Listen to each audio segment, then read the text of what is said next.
ओम शांति। यह जून मास हम सबकी अति प्रिय मातेश्वरी जगदम्बा सरस्वती माँ का स्मृति मास है। 1 जून से 30 जून तक विशेष मीठी माँ की मधुर शिक्षाओं को रिवाइज करते हुए उनके समान गुणमूर्त शक्ति संपन्न बनने का लक्ष्य रख हम सभी तीव्र पुरुषार्थ की रेस करेंगे। इसके लिए मधुबन से विशेष होमवर्क भेजा है। मीठी मम्मा ने बाबा के एक एक शब्द को बड़े प्यार से सुना और स्वयं में समाया। पिछले वीडियो में हमने 1 जून से 10 जून तक के पुरुषार्थ के पॉइंटों पर मनन किया। आज 11 जून से 21 जून तक के पुरुषार्थ के पॉइंट सुनेंगे। 11 जून 2025 के पुरुषार्थ का पॉइंट है, जैसे ब्रह्मा बाप एकांत प्रिय होने के कारण सदा अंतर्मुखी रहे। मैं आत्मा हूँ, मैं आत्मा हूँ, यह पाठ पक्का किया, जिस कारण वे स्वयं भी सदा शांति और सुख के सागर में समाये रहे और अन्य आत्माओं को भी अपने शुद्ध संकल्प और वाइब्रेशन द्वारा, वृत्ति और बोल द्वारा, संपर्क द्वारा शांति की व सुख की अनुभूति कराते रहे। ऐसे फॉलो फादर करो। 12 जून 2025 के पुरुषार्थ का पॉइंट है, अंतर्मुखी की निशानी सदा सागर के तले में खोए हुए गंभीर मूर्त चेहरे द्वारा आत्मिक स्थिति के चिन्ह दिखाई देंगे। एक और मनन चिंतन करने वाला चेहरा और फिर रमणीक अर्थात मुस्कुराता हुआ चेहरा, दोनों ही लक्षण सूरज से प्रत्यक्ष होंगे। अंतर्मुखी सदा हर्षित मुख दिखाई देंगे, क्योंकि माया का सामना करना समाप्त हो जाएगा।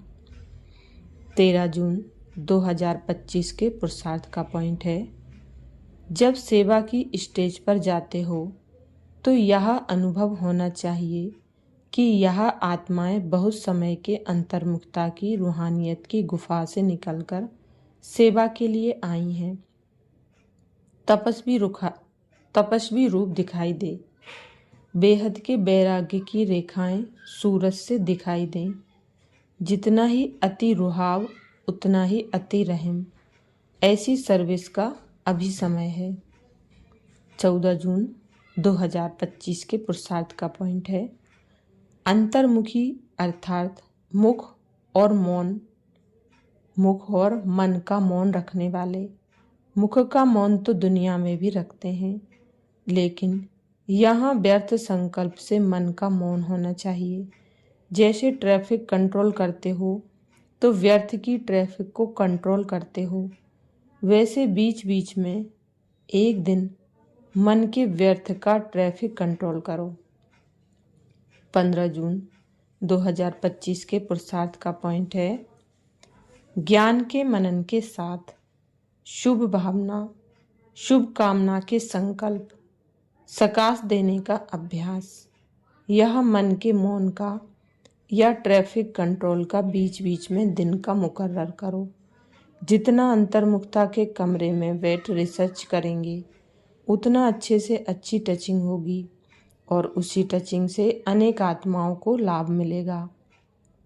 16 जून 2025 के पुरुषार्थ का पॉइंट है, अंतर्मुखी आत्माएं कैसी भी परिस्थिति हो, चाहे अच्छी हो चाहे हिलाने वाली हो, लेकिन हर समय हर सर्कमस्टांस के अंदर अपने को एडजस्ट कर लेती हैं। अकेले हो या संगठन में हो, दोनों में एडजस्ट होना, ये है ब्राह्मण जीवन। 17 जून 2025 के पुरुषार्थ का पॉइंट है, कहा जाता अंतर्मुखी सदा सुखी। उन्हें कोई बाहर की आकर्षित नहीं कर सकती। कभी मनमत कभी परमत आकर्षित नहीं कर सकती। अंतर्मुखी सदा सुखी रहने वाले सुखदाता के बच्चे मास्टर सुखदाता होंगे। बाहर मुक्ता से मुक्त होंगे। 18 जून 2025 के पुरुषार्थ का पॉइंट है, अंतर्मुखी रहने वाले ही हर ज्ञान रतन की गुह्यता में जा सकते हैं।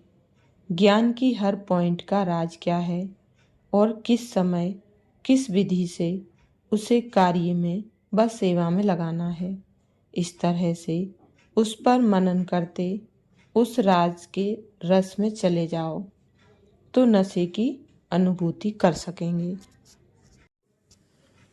19 जून 2025 के पुरुषार्थ का पॉइंट है, अंतर्मुखी आत्माएं 3 प्रकार की भाषा के अनुभवी होती हैं।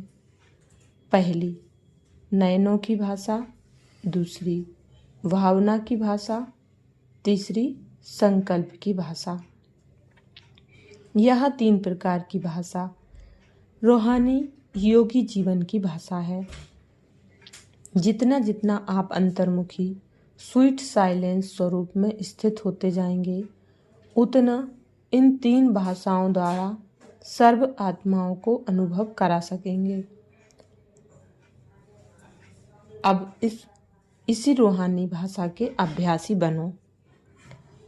20 जून 2025 के पुरुषार्थ का पॉइंट है, जैसे अंतरिक्ष यान वाले ऊंचे होने के कारण सारे पृथ्वी के जहाँ के भी चित्र खींचने चाहें खींच सकते हैं, ऐसे साइलेंस की शक्ति से अंतर्मुखी यान द्वारा वंशज शक्ति द्वारा किसी भी आत्मा को चरित्रवान बनने की, श्रेष्ठ आत्मा बनने की प्रेरणा दे सकते हो।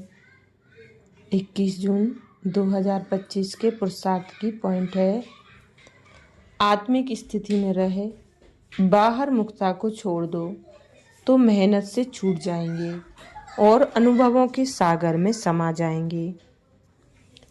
1-2 को अनुभव नहीं अथाह है। 1-2 अनुभव करके अनुभव के तालाब में नहीं नहाओ, सागर के बच्चे अनुभव के सागर में समा जाओ।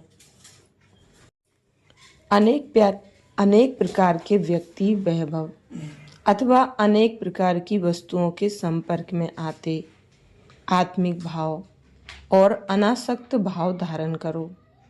यह वैभव और वस्तुएं अनासक्त के आगे दासी के रूप में होंगी और आसक्त भाव वाले के आगे चुंबक की तरह फंसाने वाली होंगी। बाबा कहते हैं, अब ऐसे ट्रांसपेरेंट पारदर्शी हो जाओ जो आपके शरीर के अंदर आत्मा विराजमान है वह स्पष्ट सभी को दिखाई दे। आपका आत्मिक स्वरूप उन्हों को अपने आत्मिक स्वरूप का साक्षात्कार कराए। इसको ही कहते हैं अव्यक्त व आत्मिक स्थिति का अनुभव करना। अच्छा, ओम शांति।